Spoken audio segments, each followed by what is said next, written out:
नमस्कार मित्रांनो, 31 मेला मैदान होते वडूज फाटीवरती आणि हे मैदान जे आहे ते एक आदत एक बैल असं होते आणि हे मैदान कशानिमित्त आयोजित केलेलं आहे आपण जाणून घेऊया त्या टीमकडून. नमस्कार. काय सांगाल आपलं 31 मेला मैदान कशानिमित्त होते? हे यात्रेचं जुनं पारंपरिक मैदान आहे. रेणुका देवी यात्रेनिमित्त पहिलं उन्हाळ्यात मैदान हे भरत होतं, पण लागोपाठ रोज रोज मैदान असल्या कारणानं आम्ही 31 तारखेला घेतलेलं आहे. कशाचं मैदान आहे नक्की? हे आदतचं एक आदत एक बैल मैदान असं आहे, संपन्न होणार आहे. हे मैदान अखिल भारतीय बैलगाडा शर्यत संघटनेचे जे काही नियम आहेत त्या नियमानुसार होणार ना? हां, त्या नियमानुसार हे. काय सांगाल बक्षीचं वैशिष्ट्य, बक्षिसाचं स्वरूप सांगा. बक्षिसाचं रुपये अशी जी आहे ती प्रथम क्रमांकाचं बक्षीस जे आहे ते 51,000 रुपये, द्वितीय क्रमांकाचं 31,000 रुपये, तृतीय क्रमांकाचं बक्षीस आहे 21,000 रुपये, चतुर्थ क्रमांक 11,000 रुपये, पंचम क्रमांक आहे ते 7,000 रुपये, सहावं 5,000 रुपये आणि सातवं 5,000 रुपये. विथ त्यांना त्या फायनलला ज्या गाड्या आहेत त्यांना आम्ही ढाली देऊन सन्मान करणार आहे. आणि क्वार्टर फायनलला जे आहे ते 1500 रुपये बक्षीस आहे आणि मेगा फायनलला 1,000 रुपये द्या. मेगा फायनल पण ठेवला? हां, मेगा फायनल बी. असं 42 बैल मालक गुलालात राहणार. आपली वडूजची फाटी जरा थोडासा लोकेशन सांगा. काय लोकांना माहीत आहे तरी सांगा. सगळ्यांना माहीत आहे वडूजची नामांकित फाटी आहे. इथं भरपूर असे रोजची रोज म्हणजे नंदी गुलालात राहून गेलेले आहेत. ह्या मैदानाला एक सर्वसाधारण जी आहे ही मातीची फाटी आहे. मातीची फाटी आहे, पळण्यासाठी पूर्ण मातीची फाटी आहे आणि अशी उराटी बिराटी तसलं काही सुद्धा नाही. पुढच्या बाजूला जर म्हटलं तर 1,000 फुटाचा पल्ला म्हणजे पुढं थांबायसाठी जागा आहे. आजूबाजूला वडा नाला विहीर असलं काही सुद्धा नाही. आणि फाटीचं जे अंतर जे मधलं जे आहे ते 15 फुटाचं आहे. दुसरी गोष्ट, आदत मैदानासाठी आम्ही 800 फुटाचा पल्ला ठेवला आहे. असं केलेलं आहे. हां, पल्ला ठेवलेला आहे. बॅरिकेड किती आहे दोन्ही बाजू? बॅरिकेड आहे ते दोन्ही बाजूनं उजव्या साईडला जे आहे ते 350 फूट आहे, डाव्या साईडला आहे ते 400 फूट ठेवण्यात आलेलं आहे. बैलांना खाली थांबण्यासाठी कसं काय जागा वगैरे? ॲट ए टाइम बैलांना जे आहे ते सर्वसाधारण एक 15 ते 20 गट थांबायसाठी जागा आहे. जागा भरपूर मोकळी आहे, काय अडचण नाही, काय नाही. मैदानात लाईव्ह प्रक्षेपण कुठल्या चॅनलवर असेल? P3 लाईव्हवर ठेवलेलं आहे.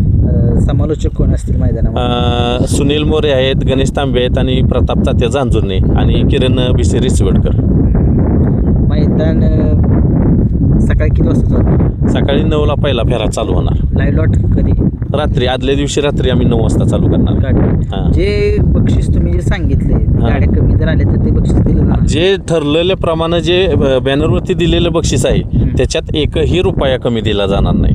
जी काय आहे ती रितसर स्वतःहून आम्ही ती बक्षिसाची रक्कम दिली जाईल. मैदानात डॉक्टरांची टीम असेल? सगळे आहे, डॉक्टरांची टीम आहे, ॲम्ब्युलन्सची सुविधा केलेली आहे, सगळं केलेलं आहे, काही सुद्धा अडचण नाही.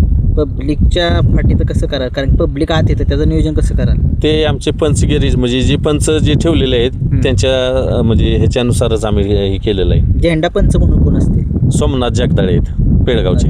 नंबर टेकर आहे ते गडचे आबा आहेत आणि निकाली पंच जे आहेत ते सुमित वाघमारे आणि कार्लोस पैलवान आहेत. बरं, काय सांगाल मैदानामध्ये नोंद करण्यासाठी आदतच्या मैदानामध्ये? मला एवढंच बोलायचं आहे, आज 28 तारीख आहे, उद्याचा आणि परवा दिवशीचा दिवस आहे 29 आणि 30 तारीख. ह्या 2 दिवसात लवकरात लवकर बैलगाडी मालकांनी नोंद करून घ्यावी. जेवढं लवकर सहकार्य करतील तेवढं आम्हाला बी आपलं बरं होईल. आदल्या दिवशी लवकर आपलं लॉट काढायला, लाईव्ह लॉट काढायला आम्हाला बी आपलं लवकरात लवकर आपलं बरं होईल. ठीक आहे. काय सांगाल आपलं मैदान होतं 31 तारखेला, या मैदानाबद्दल थोडीशी माहिती द्या. मैदान ही पहिल्यापासून पारदर्शकच होतं. म्हणजे त्या मैदानात असं म्हणजे वशिला असला म्हणजे आणि कुणावर न्याय होत नाही, त्यामुळं काही हेच नाही. तर 4-5 मैदानं झाली आमच्या इथं, सगळी पारदर्शकच झालेली आहेत. ठीक आहे. फाटीचं वैशिष्ट्य कसं आहे? फाट्याला सगळ्या महाराष्ट्रालाच माहीत आहे. त्या फाटीला म्हणजे खाडा बघायसातला पण मिळणार नाही. मेन म्हणजे फाटीचा पल्ला 1,000 फूट आहे, पण आम्ही आदत आहे त्यामुळं 800 फूट पल्ला ठेवलेला आहे. ठीक आहे. गाड्या करण्यासाठी काय? गाड्या आदल्या दिवशी जरी आमचं 7 वाजता जरी आम्हाला म्हणजे हे झालं 400 जरी गाडी झाली तर आम्ही 9 वाजता 9च्या आधीच आम्ही लॉट टाकून लवकरच चालू मोकळं होणार आहे. ठीक आहे ठीक आहे. कोण बोलणार ठीक आहे कट कर जरा. काय सांगाल गाड्या पुन्हा एकदा नोंद करण्यासाठी काय आव्हान कराल गाडा मालकांना? माझं एक आव्हान आहे बैलगाडी मालकांना, जेवढे लवकरात लवकर होईल एवढं लवकरात लवकर नोंदणी करून घ्यावी.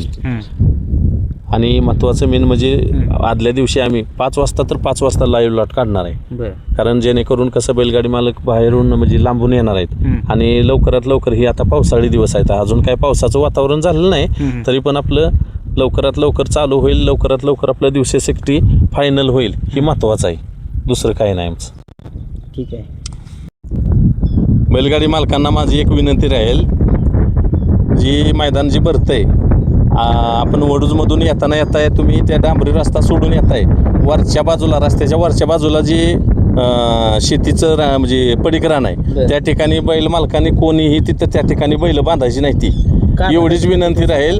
कशा संदर्भात तर त्या बाजूला तुम्हाला त्या रस्त्याच्या वरच्या बाजूला शेतकऱ्यांना त्रास होतोय म्हणूनसाठी त्या ठिकाणी तुम्ही बैल बांधायची नाही ती. ह्या बाजूला जी दिसतंय रान ह्या बाजूला भरपूर मोठं म्हणजे पटांगण आहे, त्या ठिकाणी तुम्ही बैल बांधू शकता.